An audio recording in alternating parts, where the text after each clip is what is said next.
वज़ीर आज़म शहबाज शरीफ से वफाकी वज़ीर ख़ज़ाना सेनेटर मोहम्मद औरंगज़ेब ने लाहौर में मुलाकात की है और मुल्क की मजमूई माशी सूरत हाल पर तबादला ख्याल किया। वज़ीर ख़ज़ाना मोहम्मद औरंगज़ेब ने वज़ीर आज़म शहबाज शरीफ से मुलाकात में वज़ारत ख़ज़ाना और महसूलात की उमूर पर बातचीत की। वज़ीर ख़ज़ाना ने वज़ीर आज़म को अपने आने वाले दौरे अमरीका से मुताल्लिक़ IMF, वर्ल्ड बैंक और दीगर इदारों के साथ तयशुदा मुलाकातों के हवाले से आगाह किया।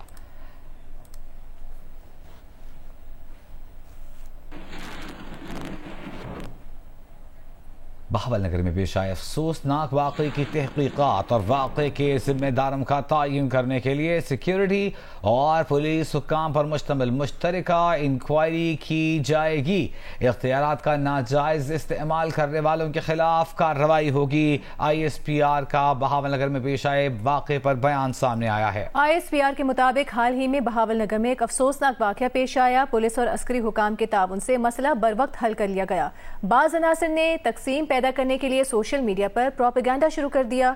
मज़मूम मकासद के लिए रियासती इदारों और सरकारी महकमों के दरमियान तकसीम पैदा करने की कोशिश की गई।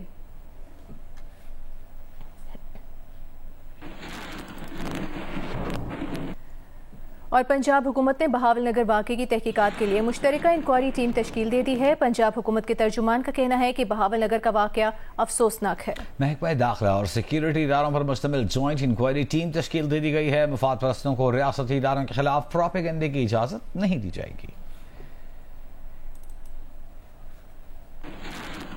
दावतें खाने और खिलाने का सिलसिला मुकम्मल हुआ तो आज ईद के तीसरे रोज आउटिंग की बारी आ गई। फूड स्ट्रीट्स की रौनकें डबल हो गई हैं। बिल्कुल ऐसा ही है और ताज़ा तरीन सूरत हाल जानेंगे। हमें ज्वाइन किया है मुख्तलिफ शहरों से हमारे नुमाइंदगान ने। कराची से वकास आलम अंगारिया, पेशावर से हमें ज्वाइन करेंगे महम कुरैशी, इस्लामाबाद से मौजूद होंगे अरफा फिरोज और लाहौर से हमें ज्वाइन करेंगे आजम मलिक। आजम, आपकी तरफ आते हैं। सबसे पहले तो लाहौर में क्या इस वक्त सूरत हाल है? ईद का तीसरा दिन है, खाबे शाबे चल रहे हैं?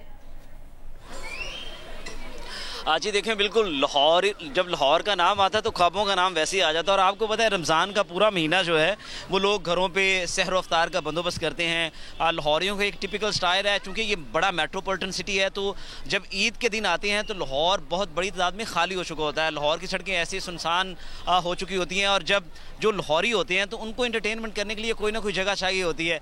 तो फिर फ़न के लिए लाहौर में फूड स्ट्रीट, खानों के स्टाइल, इससे बढ़कर कोई चीज़ भी नहीं होती है। और जो लोग यहाँ फूड स्ट्रीट पे नहीं आते वो अपने खाने साथ लेके पार्कों में चले जाते हैं। और आज ईद के तीसरे रोज़ लाहौर की पार्कों का जो हुस्न था वो भी दुबाला रहा। बहुत बड़ी तादाद पार्कों के अंदर गए, फैमिलीज ने एंजॉय किया। और अब जो ही शाम हुई तो लाहौर की जो फूड स्ट्रीट्स हैं उनकी रौनक दुबाला होगी। मेरे पीछे लोगों की इतनी बड़ी तादाद है कि होटल्स के ऊपर रेस्टोरेंट में जगह नहीं है वेटिंग के लिए। पहले आपको आधा पौना घंटा वेट किया जाता है, फिर आपकी बारी आती है। तो ये एक फ़न है। लाहौरी बाहर निकलते हैं, फैमिलीज के साथ आते हैं, कज़न, मामे, चाचे, पुफियाँ, जिसको जो नज़र आता है वो अपने साथ लोगों को लेते हैं, अपने रिश्तेदारों को, दोस्तों को, अहबाब को।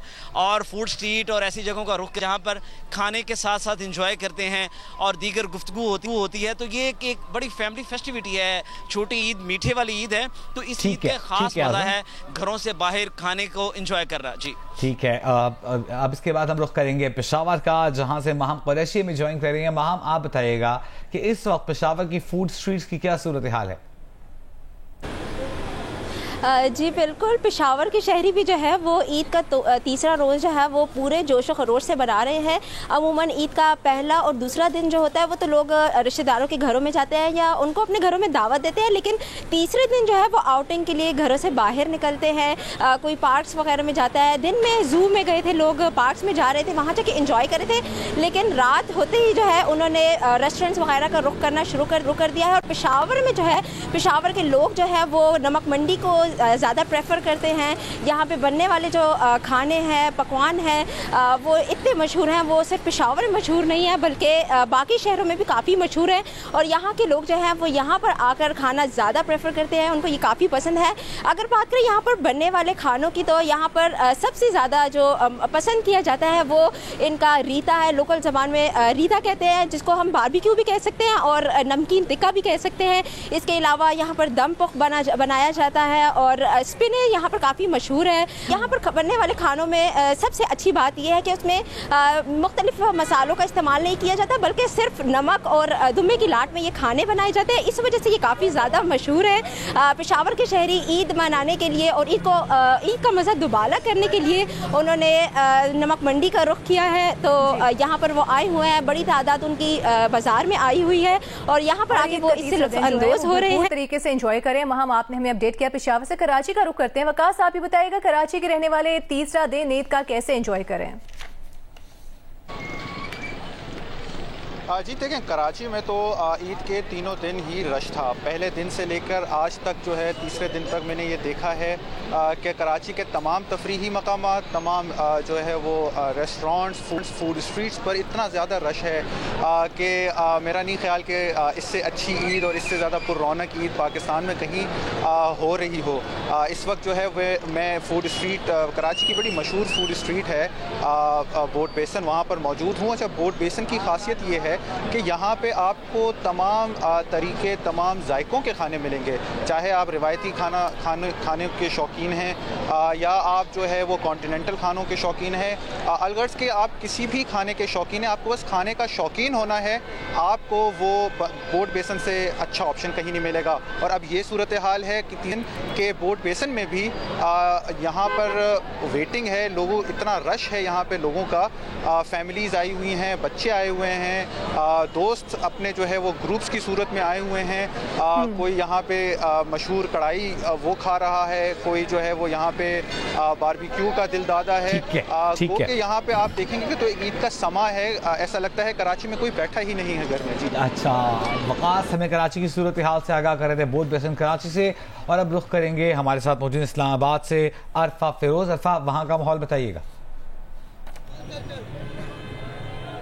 देखें, पहले तो फूड स्ट्रीट पर बात करने से पहले आपको मैं इस्लामाबाद और रावलपिंडी के मौसम का बता दूं। कमाल का इस टाइम मौसम रावलपिंडी और इस्लामाबाद में हुआ है। हल्की हल्की जो है वो हवा चल रही है। और अगर इस्लामाबाद और रावलपिंडी के जो शहरी हैं अगर घरों में इस टाइम बैठे हैं तो मेरे ख्याल से अपना टाइम वेस्ट कर रहे हैं, बाहर निकलें, अपना ये जो मौसम है उसको एंजॉय करें।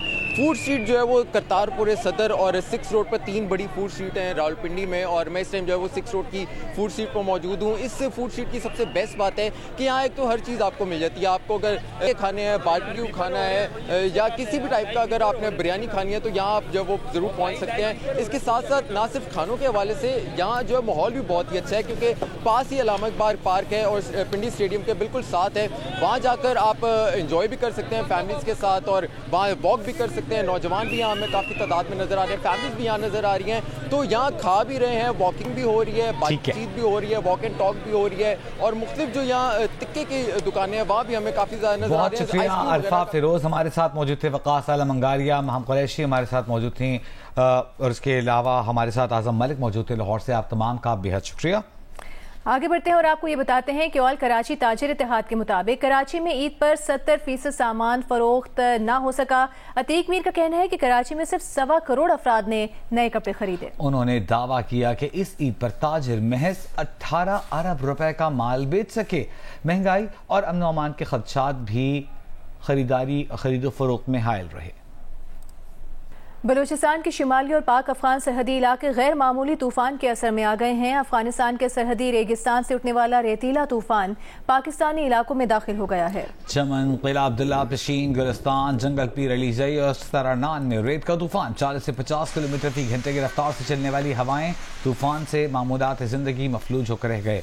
कई इलाकों में दरख्त उखड़ गए, कच्ची दीवारें और सोलर पैनल्स गिर गए। सूबे में अलर्ट जारी कर दिया गया है। उधर खैबर पख्तूनख्वा और आज़ाद कश्मीर में भी बारिश और बर्फबारी का सिलसिला वक्फे से जारी है।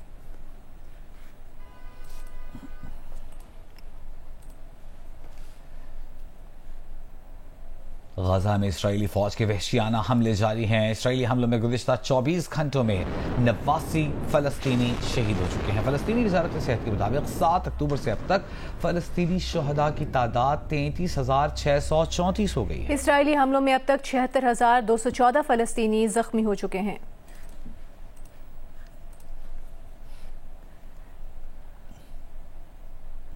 जमात इस्लामी पाकिस्तान के नौ मुंतखब अमीर हाफिज नईमुर रहमान का हमास के सरबरा इस्माइल हनिया से टेलीफोन पर राबता। हाफिज नईमुर रहमान ने इस्माइल हनिया से उनके साहिबजादों, पोते और पोतियों की शहादत पर जमात इस्लामी और पाकिस्तान के अवाम की जानिब से इजहार ताज़ियत किया। हाफिज नईमुर रहमान ने उनकी जिद्दोजहद, कुर्बानियों, साबित कदमी और जज्बे को खिराज तहसीन पेश किया। कहा कि पाकिस्तान के अवाम इस्माइल हनिया और हमास के मुजाहिदीन को सलाम पेश करते हैं और यकीन दिलाते हैं कि वो उनकी हिमायत जारी रखेंगे।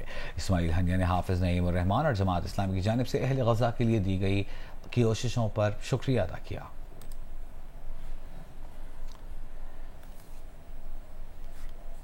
वफाकी वज़ीर दाखिला मोहसिन नकवी ने ईद पर अमन अमान की सूरत हाल पर इत्मीनान का इजहार करते हुए कहा है कि कानून नाफिज करने वाले इदारों की मेहनत से ईद के इज्तिमाआत पर अमन माहौल में हुए। वफाकी वज़ीर दाखिला ने बेहतरीन इंतजामात पर कानून नाफिज करने वाले इदारों को शाबाश दी और कहा कि सिक्योरिटी एहलकारों ने अपनी ईद की खुशियां कौम के चेहरों पर मुस्कुराहटें बिखेरने के लिए कुर्बान की। फूल प्रूफ सिक्योरिटी यकीनी बनाने के लिए तमाम इदारों का एक टीम के तौर पर काम काबिल तहसीन है। कराची के इलाके जमशेद रोड पर अफगान कौंसुलेट अपना बंगला खाली कराने में नाकाम है। पुलिस हुकाम का बताना है कि रिहायशी ने बंगला खाली करने से इनकार कर दिया है। पुलिस हुकाम का कहना है कि अफगान कौंसुलेट ने दूसरे सूबे से आए तलबा को यहाँ ठहराया था। अफगान कौंसल जनरल अमले के साथ गुज़िश्ता रोज बंगले पर पहुंचे तो तलबा ने वीडियो बनाकर वायरल की, मामले को गलत रंग दिया।